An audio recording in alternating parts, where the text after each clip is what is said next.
Bora lá, galerinha, nós já vimos na aula passada sobre a região norte e vamos ver hoje sobre um dos assuntos a nível nacional e internacional da atualidade: floresta amazônica, seus conflitos, desmatamento, processo de sustentabilidade e sobre as ONGs. A maior biodiversidade do mundo, espalhada em cerca de 7 milhões de quilômetros quadrados. Essa é a floresta amazônica, que está presente no Brasil, Peru, Colômbia, Venezuela, Equador, Bolívia, Guiana, Suriname e Guiana Francesa. No país, a área é chamada de Amazônia Legal, com 5.217.423 km² e abrange os estados do Acre, Amapá, Amazonas, Pará, Rondônia, Roraima e pequena parte dos estados do Maranhão, Tocantins e Mato Grosso. A Amazônia é de longe o bioma mais diverso do planeta, com 10% de toda a flora. Para se ter uma ideia, enquanto a Amazônia possui 5.000 espécies de árvore, a América do Norte inteira possui apenas 650. Essa floresta tem sido palco de explorações das mineradoras, madeireiras, garimpeiros e contrabando na fauna e na flora. A partir de 1974, o governo federal alterou a política de ocupação e desenvolvimento econômico da região, iniciando um novo processo. Deu preferência ao grande capital, ou seja, às grandes empresas agropecuárias e mineradoras, nacionais e estrangeiras, que se instalaram na região em áreas gigantescas, às vezes maiores que alguns estados brasileiros. Nesse novo processo acentuaram os conflitos e interesses, isto é, a disputa por território entre os grupos ou protagonistas sociais da Amazônia, desfavorecendo geralmente os de menor poder político e econômico, como os povos indígenas e a população ribeirinha. Com a entrada de grandes garimpeiros, empresas nacionais e internacionais, o pequeno agricultor foi suplantado pela grande empresa rural ou pequeno agronegócio. E o porceiro foi expulso de suas pequenas roças. Grupos indígenas perderam suas terras ou aguardam até hoje a demarcação e a legalidade delas. Enriqueceu pessoas, como ocasionou o desmatamento, com a consequente perda de biodiversidade, acompanhada de desequilíbrio ecológico e destruição de ecossistemas. Esse processo tem causado um grande desmatamento, destacando a expansão urbana, a exploração madeireira e a expansão das fronteiras agropecuárias. Calcula-se que, desde a década de 1960 até os dias atuais, foram desmatados em torno de 700.000 km² da Amazônia, cerca de 17% da sua cobertura florestal. Na Amazônia Legal, o desmatamento é intenso em Rondônia, Mato Grosso, Maranhão e Pará, área denominada Arco do Desmatamento. O desmatamento da floresta amazônica é preocupante pelos danos ambientais que provoca, como a extinção de espécies vegetais e animais, a erosão do solo, o assoreamento dos rios e a emissão de gases de efeito estufa.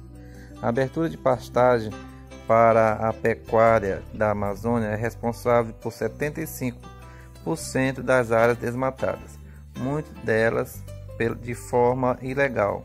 Para combater esse problema, são realizadas campanhas e ações a fim de evitar a comercialização de gado oriundo de áreas desmatadas ilegalmente e aumentar a consciência da população sobre esse grave problema. O Brasil apresenta grande biodiversidade, uma grande variedade biológica de plantas e animais, e essa está entre os chamados países megadiversos, pois estima-se que 20% de todas as espécies vivas do planeta estejam em território brasileiro. A Amazônia contribui bastante para essa megadiversidade. Tem cerca de 20.000 espécies de vegetais, 2.500 de árvores, 1.400 espécies de peixes, 300 espécies de mamíferos e 1.300 espécies de pássaros, além de milhares de insetos e micro-organismos. Várias dessas espécies são endêmicas.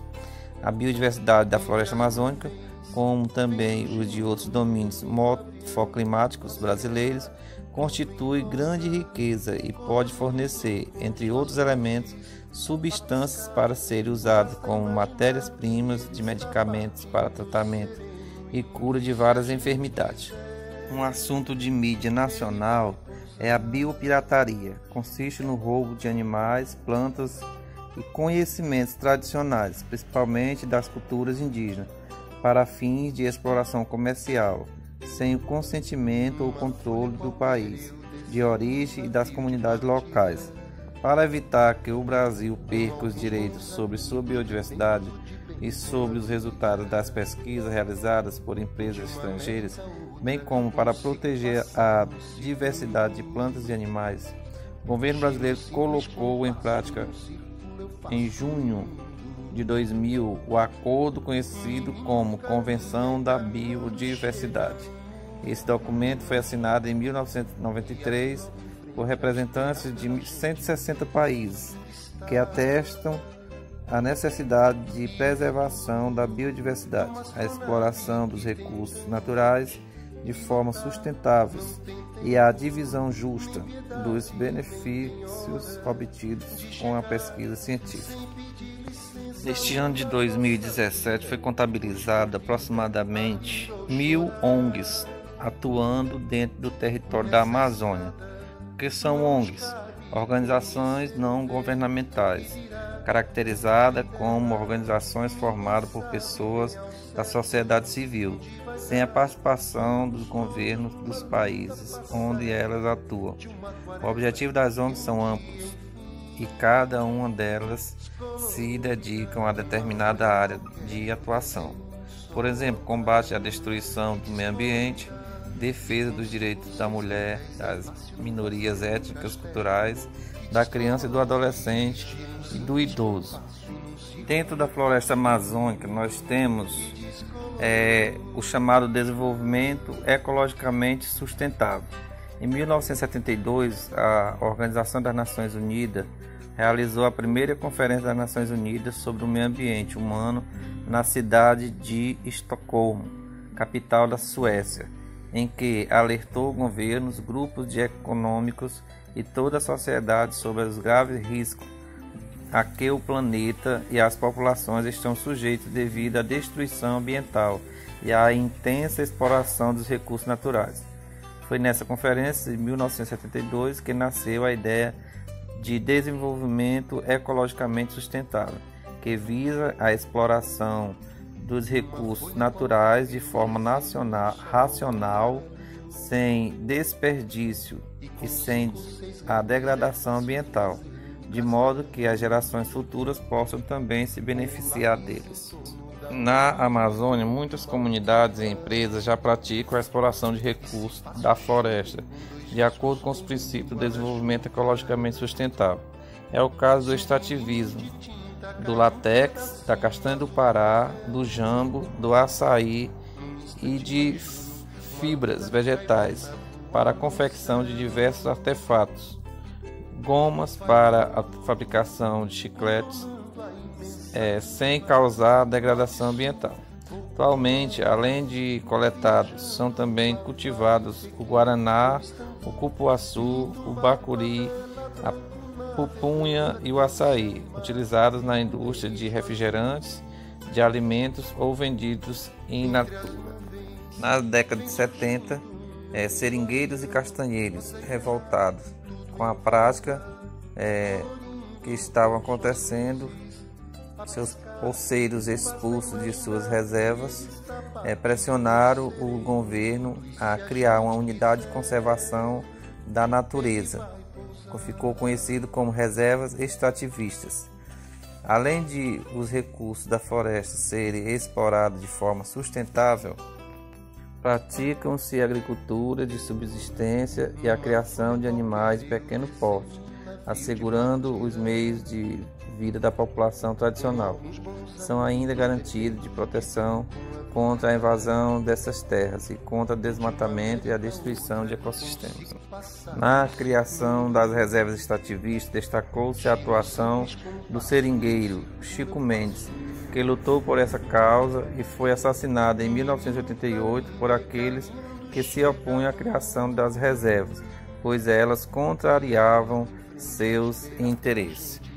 Pois é, minha gente, foi aí a primeira reserva extrativista criada na região da Amazônia. E essa foi mais um complemento para a região norte da nossa querida e belíssima Amazônia. Valeu, galerinha!